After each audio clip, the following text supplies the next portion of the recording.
ఎవరి శివ ఎప్పుడు జన్మించారు, ఎప్పుడు అస్తమించారు అని తెలుసుకోవాలందా? ఒకనాడు బ్రహ్మ మరియు విష్ణు మధ్యలో ఇద్దరిలో గొప్పవాడు ఎవరు అనే గొప్పతనంపై మాటల యుద్ధం జరిగింది. ఆ సమయంలో అకస్మాత్తుగా ఒక అగ్నిస్తంభం కనిపించింది.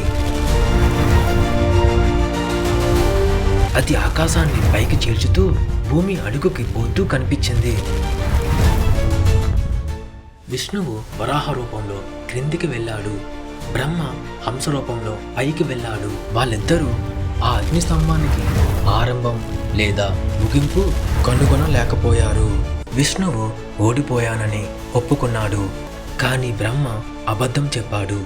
అప్పుడు ఆ అగ్నిస్తంభం చీలిపోయింది. అందులో నుండి శివుడు జ్యోతి స్వరూపంలో అవతరించాడు.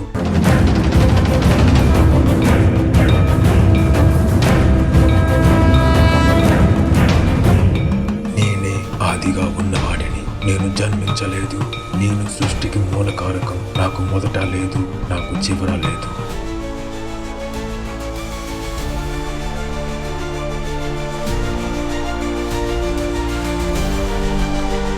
ఆయనను శివలింగంగా పూజిస్తారు. అది ఆయన అనంతత్వానికి సూచకం.